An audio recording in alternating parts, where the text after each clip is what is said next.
ကဘာထိတ်တီအစီဝေးတစ်ခုကိုပြင်းပြင်းချလိုက်ပါဗျာပုံမှန်ဆိုရင်ဟိုလေနိုင်ငံရေးသမားတွေအကြည့်အနေငင်းခုန်နေကြတာမျိုးစာရွက်စာတမ်းတွေရဲ့စကားပြန်လေးရဲ့နဲ့စူညံနေမှာပါမို့လား ဟုတ်တယ်ရှင်ပုံမှန်ဆုံးအဲ့လိုမျိုးပေါ့ဒါမဲ့ဒီနေ့ကျမတို့အသေးစိတ်လေးလာတော့မဲ့ထိတ်တီအစီမဲ့ကတော့အဲ့လိုမျိုးလုံးဝမဟုတ်ဘူးဟိုစုံပြေးလီမပါတယ်လို့အတန်ချေချေငင်းခွန်တန်တွေလည်းမရှိဘူးလေအားလုံးကအရန်ကိုတိတ်ဆိတ်ငင်တက်နေကြတာ ဆိုတော့ဒါကတာမန်နိုင်ငံရေးပွဲမဟုတ်ဘူးပေါ့နော်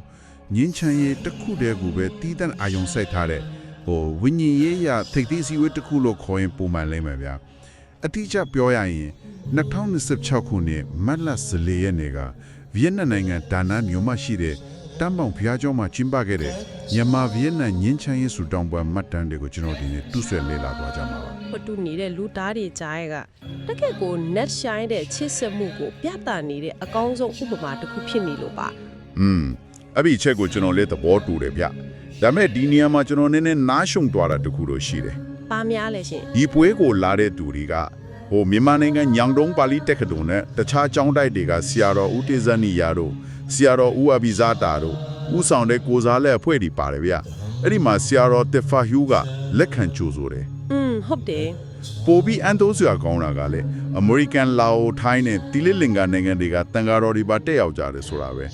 နေပေါင်းအမေရိကန်ကတန်ဃာရဲ့လာအိုကတန်ဃာရဲ့ကဘလို့ဆက်တွေ့ကြမလဲဗျဘာသာစကားတွေအများကြီးဆိုတော့စကားပြန်ပြီးအခန်းပြင်းနဲ့ရွှေ့ရက်ခတ်နေမှာပေါ့ စိတ်ဝင်စားလျာအကောင်းဆုံးကအဲ့ဒါပဲရှင်တကယ်တော့သူတို့ကြားမှာစကားပြက်နေလုံးဝမလိုခဲ့ဘူးဘာလို့လဲဆိုတော့သူတို့အားလုံးမှာဘုံတူနေတဲ့ဝိညာဉ်ရေးရာစနစ်ကြီးတစ်ခုရှိနေလို့ပဲလေ ဝိညာဉ်ရေးရာစနစ်ကြီးဆိုတာoperating system လိုမျိုးတစ်ခုခုကိုပြောတာလားဗျ အဲ့ဒီလိုပြောလို့ရတယ်ရှင်ပါဠိဘာသာကိုဆိုလိုတာပါဒီပွဲကတပုံးလိုက်ပြင်းကြီးကိုကွန်ပျူတာဖြစ်တဲ့အတွက်အားလုံးကပါဠိလိုပဲရွတ်ဖက်ပူဇော်ကြတယ်နေ့စဉ်သုံးအင်္ဂလိပ်စကားတွေဗီယက်နမ်စကားတွေပြောစရာမလိုပ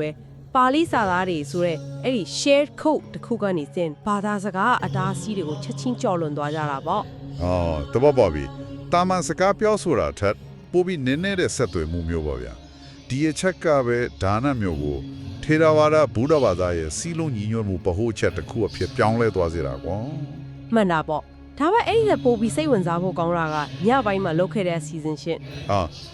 white hand ရောရမိပုံတွေထွန်းတဲ့အစီအစဉ်ကိုပြောတာမလားဟုတ်တယ်ဆိုတာစဉ်းစားစရာပဲဒီလိုဖျောင်းနိုင်လေးကြိုက်ပြီးလမ်းချောင်းနေုံနဲ့ငင်းချင်းကြီးစွမ်းရည်ရလာတယ်ဆိုတာကနည်းနည်းတော့တန်တားကြီးဆန်လို့မတည်ဘူးလားဗျာ အဲ့ဒါကိုဘာသာရဲ့အမြင်သက်သက်တဲ့စိတ်ပညာရှုထောင့်ကနေကြည့်ကြည့်ရအောင်ရှင်လူများကြီးကတက်ပြိုင်တဲ့ထဲညီညီညာညာလမ်းလျှောက်နေကြတယ်ပြီးတော့သူတို့ရဲ့အာယုံဆိုင်မှုကအဲ့ဒီဖျောင်းနိုင်မီအလေးအောင်လေးတစ်ခုတည်းပေါ်မှာပဲရှိနေတာလေ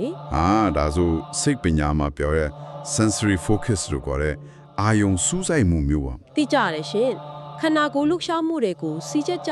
ချင်းကြိုက်လိုက်တာရဲ့အမြင်အာယုံကိုတနေရာထဲမှာစူးစိုက်ထားတာရဲ့ဖောက်ဆက်လိုက်တဲ့အခါဦးနောက်ထဲကရှုပ်ထွေးနေတဲ့အတွေးတွေရက်တန့်သွားတယ်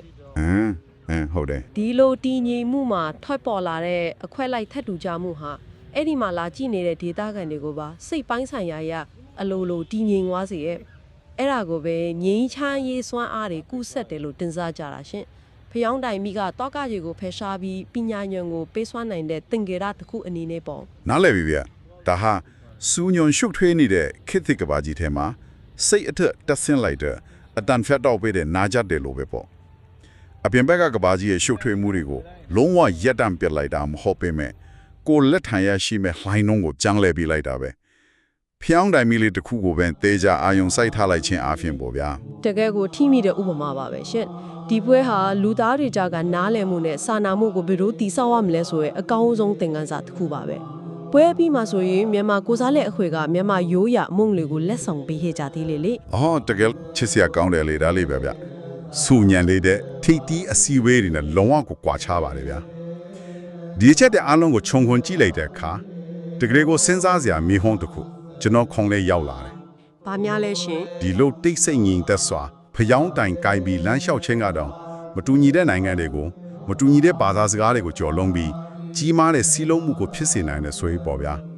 အမေရဆူညံရှုပ်ထွေးပြီးပြဿနာတွေများပြားလာတဲ့ကျွန်တော်တို့နေ့စဉ်ဘဝမှာတော့ဒီလိုတိတ်ဆိတ်စွာတွေးတောဆင်ခြင်ခြင်းနည်းလမ်းကိုအသုံးပြုပြီးဘလို့အဖြစ်တွေရှာဖွေနိုင်မလဲဆိုတာဆက်လက်တွေးတောကြည့်ဖို့ကောင်းလာပါတယ်ဗျာ